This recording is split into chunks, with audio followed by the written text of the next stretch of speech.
Welcome back. Today, François Hollande welcomed 30 foreign-owned company bosses at the Élysée Palace, all part of his charm offensive to lure businesses to France, convince it indeed of its attractiveness. And that's what we're debating tonight. I'm joined here in the newsroom by Valérie Rabault, who's a socialist MP, and joins us tonight. Thomas Serval, who's the founder of Flaminem, is here as well.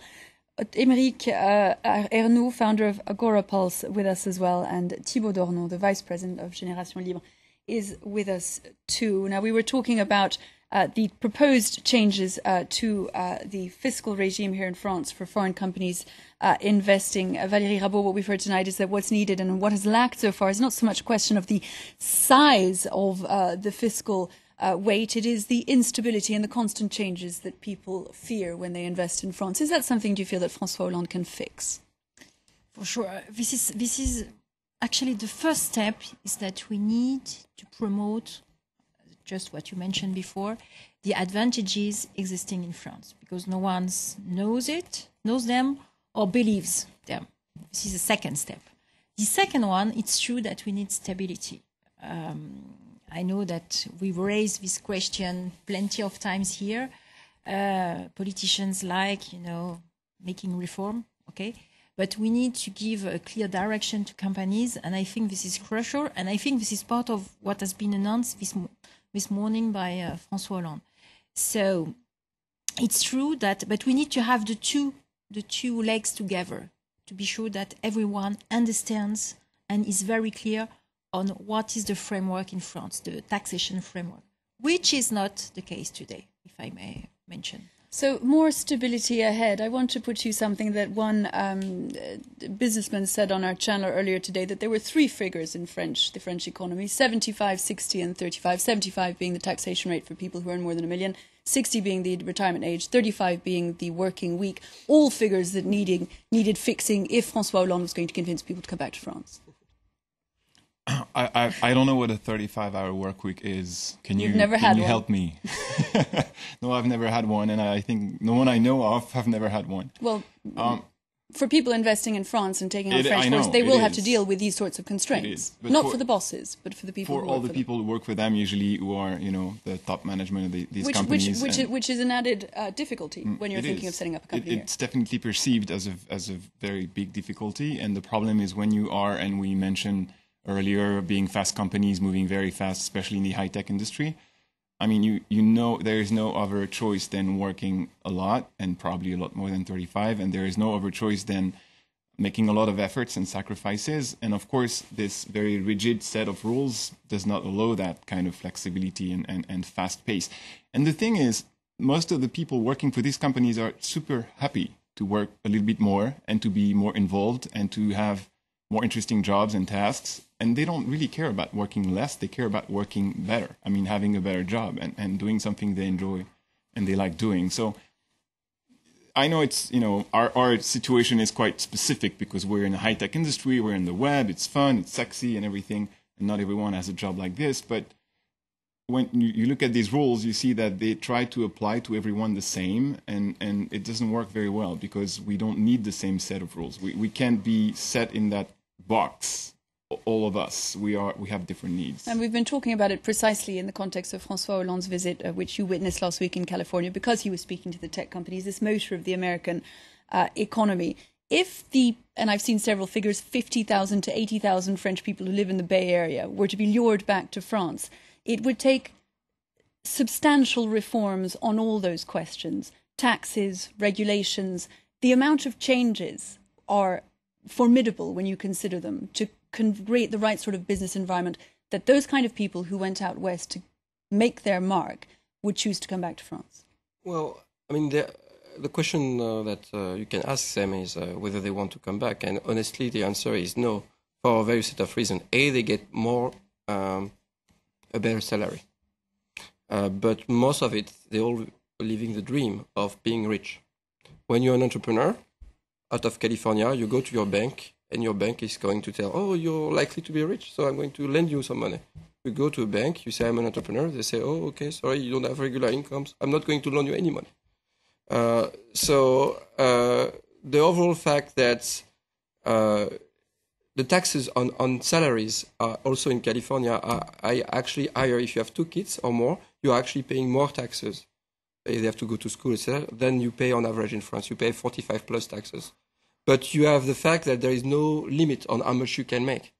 So it's like everyone had a lottery ticket. Well, in France, there is this kind of 1 million, actually 400K, 300K, or 200K maximum salary you can make, which look at extraordinary numbers for most French employees. But at least everybody has a chance to gain this amount of money. Valérie Rabault, that is a fundamental question. There is a cultural difference, is there not, between the United States and France, which is difficult to imagine being bridged. The question of whether it is okay to want to get rich. It is. I agree with this discrepancy in perception between the US and France.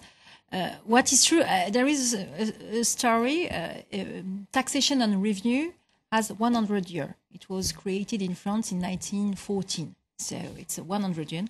France was the last country having created a taxation on revenue, much later than the US. This is interesting to have that in mind, that, okay, maybe there is a perception of making money or earning money that is different in France compared to the US. But what we need definitely to address and to have a look at is how much, at the end of the day, we are paying as taxation. And thank you very much for reminding us of the fact that when you have 2 kids in the US or in the UK, you pay more taxation than in France. The problem of taxation of revenues. You are an entrepreneur, you go out to the United States because if you put in the hours and you build up your business, you know that you can get rich. Here in France, as long as taxes on revenues are what they are, simply no one will have the motivation needed to set up the sorts of businesses we're talking about. Yeah, I don't see how you can stay in France when you know that 3/4 of what you make can go back to the state, even if you have good compensation in as social security benefits and etc. But what I do believe is that, I don't know, 80,000 French people in the San Francisco Valley, 400,000 people in London. I do think that French are highly compatible with making money and getting richer, just not in France. Is it? We've heard a great deal about François Hollande seeking to be the Gerhard Schroeder of France. Many of the problems we've been talking about were, of course, there in Germany in the early 1990s. He came along, he fixed it, and the figures speak for themselves. Is François Hollande the man to do for France what Gerhard Schroeder did for Germany? I can't answer that question. The only thing I see is only 20% of French people think he is. I'm not going to tell my opinion because I have no opinion on François Hollande. Like I had no opinion on the previous one. I'm a businessman, so I don't really have opinion on how politics can make it. I only look at what they do, and when they do things, then I see the potential. The one thing I like to come back on is the potential to become rich, because I think we need to address one thing, which is us entrepreneurs, we're not doing what we do to become rich. We do what we do because we love what we do and we enjoy doing it, and it's the meaning of our lives.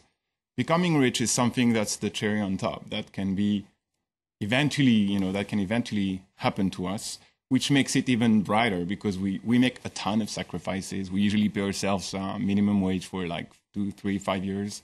We don't own our apartments. We don't have cars. We invest everything in the company, and becoming rich is really the thing that, if I make it, then it'll pay off for all these years I make all these efforts. And the perception by the French people and the politics in general are, filthy rich people trying to be crooks and take money from the government and take money from the poor and exploit the people who work for us. So there's really a big gap about what we do and who we are and the image that we have. I just have a little story. It's 1 minute. I got a speeding ticket. So that's when I used to speed. It's not the case anymore. There are too many radars on the road now, so I can't do it. And it was taken from the rear of the car. So I said, I'm going to go and say it's not me in the car. And I went to the court. And in the court order that asked me to come, there he said, bring your tax return with you. And obviously it was to show my revenues and my means. So if I had little, I could get a smaller fine. And I went to the court and I said, Mrs. President, I have my revenue. It's like, what are you doing, Mr. Ernie? I said, I'm a business owner. Oh, you don't need your tax return then? Why wouldn't I need my tax return? He said, you're a business owner.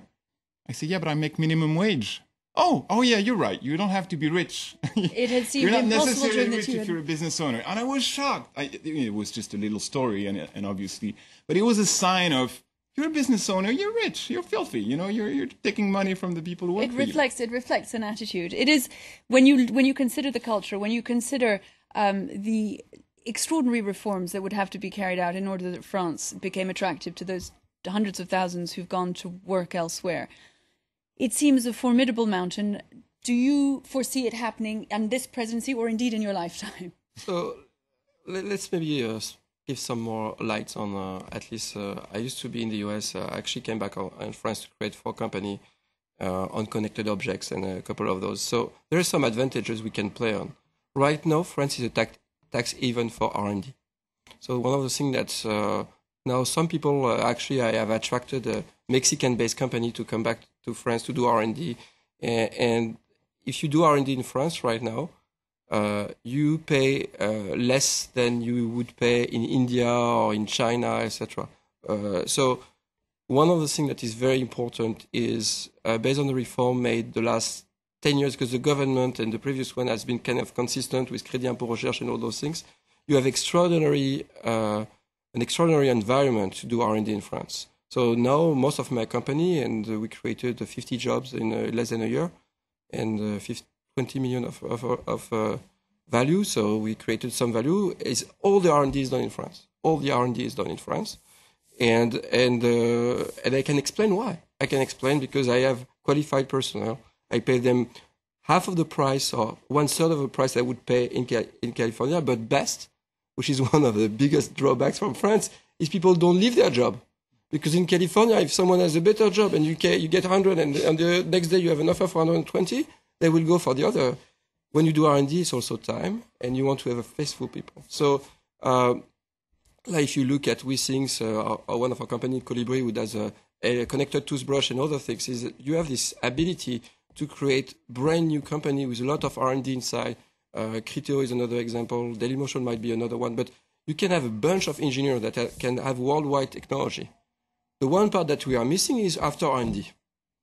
And if there is something to be built in a generation, is the generation that take the R&D and make them into product and market them as such. And that our system, our education system, the way the media are organized, if you do the same thing in Israel, once your innovation comes out of R&D, all of California knows about it. And why I move most of my marketing people in California is when I launched my toothbrush, I did it in Las Vegas and everybody knows about it. It's a French company, but the way we communicate about our innovation cannot be done yet out of France. And I think if there is something that this government can help do and that the entrepreneurs or French entrepreneurs can do is how do we advocate for our country and our innovation? I think this is solvable. Once you do that, there is no reason why you sell Waze to Google $1 billion and you cannot sell another company to a large for $1 billion as well. So it is the post R&D that needs fixing. Do you agree? Yeah, I agree with you. Last year, we voted an extension of this famous Crédit d'Impôt Recherche to have it extended to innovation. So the next step following the R&D, we need to probably drop a little bit this is the next step. So things are changing, improvements are being made within the French economy, and it is then on the right track. Do you believe that's the case? Well, I hope so. I do hope so. I don't know. I think there's a huge potential to tap into. We have a highly skilled workforce, especially when it comes to technology, good engineers, a very good elite school system, but they're all fleeing out to other locations. So I think we have to, and we talked about that before the show, we need to first talk to the French entrepreneurs, make them stay, and then we'll talk to the foreign investors and make them come. But first, we need to address that first issue, is that why are they going abroad? And I believe that we have to make France cool again. We have to make being an entrepreneur cool again. Let's look at Shoreditch in London. Everyone's cool, everyone's in high tech, but it's the same jobs we're doing here, and these two guys are doing here.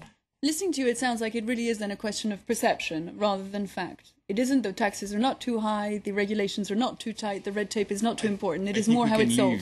with all the taxes, and we can live with all the drawbacks and all the problems. If it's cool to be an entrepreneur in France, I'll do it again. So it's a question of the perception of the French, then? It's a perception, of the French mainly, and obviously it is perceived the same in abroad. I mean, I think the perception we have about ourselves transpires to foreign countries and to the way we're perceived abroad. Well, I think there is one thing that we need to make sure that making money is okay. Until we don't let the general public and the government say the same thing that Napoleon III said, and even the Chinese president has said, enrichissez-vous, get rich. And that's the secret for growth, that's the secret for more revenue, etc. Until we fix this fundamental bias, we have a problem. We have a cultural problem. We are full of contradiction. So we lie to ourselves and we lie to the rest of the world. And in a competitive world, when you are not consistent, people don't believe in what you say, and then they go away. Part of the problem is this cultural issue that seems to come back over and over again, even when you put aside the actual structural reforms that would be needed within the French economy. The question of the way the rich are seen, the way businessmen are seen, the way entrepreneurs are seen, the fact that the government often is seen as slightly removed from the business world, as unwilling to go and seek advice from business leaders who might tell it what was needed, a sort of suspicion that is natural to French politicians about the business world. Mm-hmm.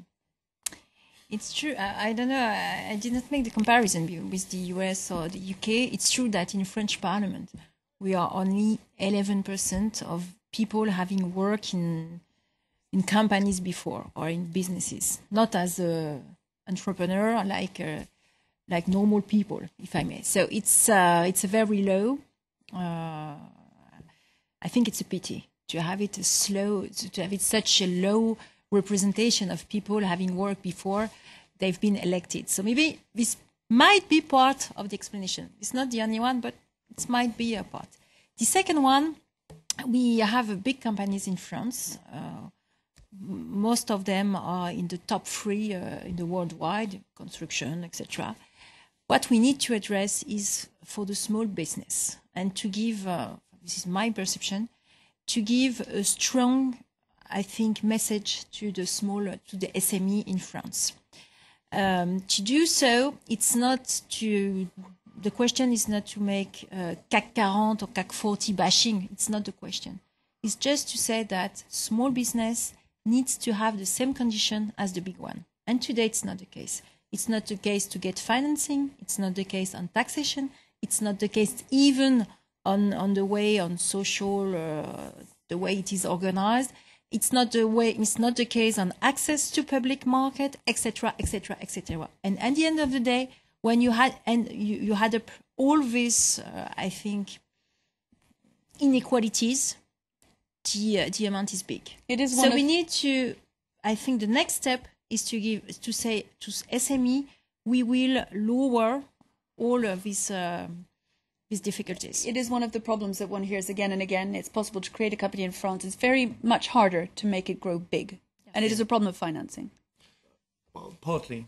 There's the rule that the 7-year threshold that apparently we struggle with in France. So I helped create something called Pacte PME, which is the beginning of a small business administration. So we didn't mention this in the US, but I had, with my former company, I had a business with Sprint Nextel, which is one of the larger carriers, because I was a small company funded by a minority French. Imagine you can get a contract with La Poste because you are a SMB, like a 100 million contract because you are a small business funded by a second-generation immigrant. That's how the American system works, is because they want to let small business grow. The only way to grow small businesses is to give them large orders. The way the financial system and actually the purchasing system exists in large corporations, especially the French large one, is like, if you are small, you cannot get a big contract. Even state, there is a 2% rule that has been put into the law that says 2% of public spending should be spent on innovation coming from small and medium-sized businesses.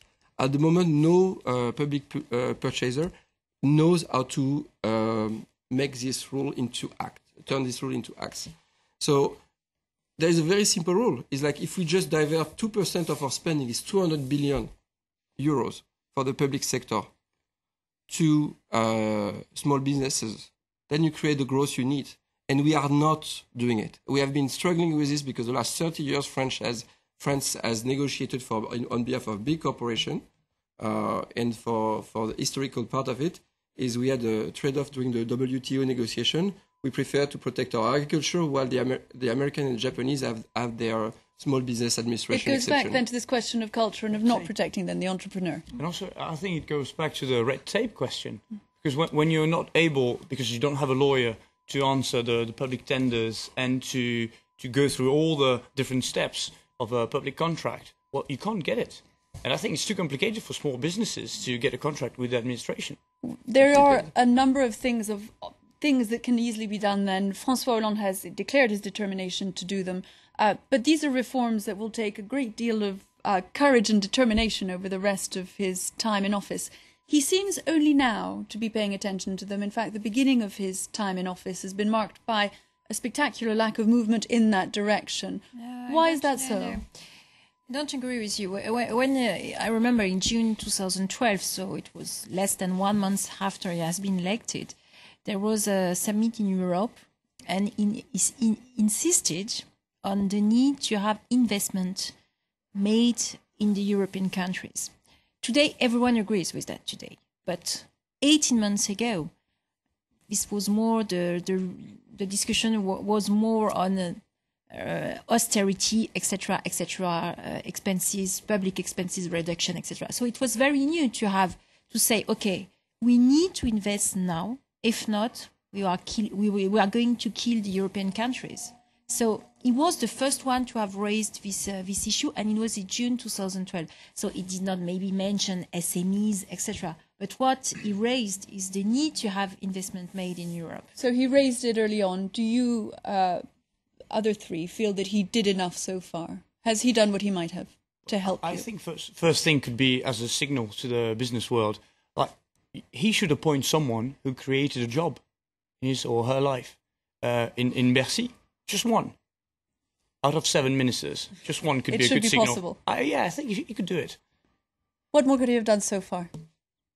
I think the communication of France, has been not organized enough, especially toward the external world. And we have made, during the last 18 months, a lot of communication errors, which are mostly due to the fact that even at Bercy, there is several ministers with different political opinion.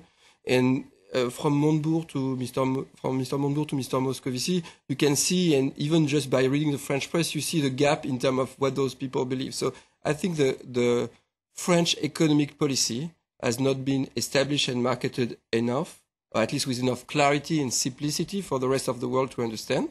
And even the French had difficulties to understand it, even the one who wanted to make investment. So this clarification should have happened earlier.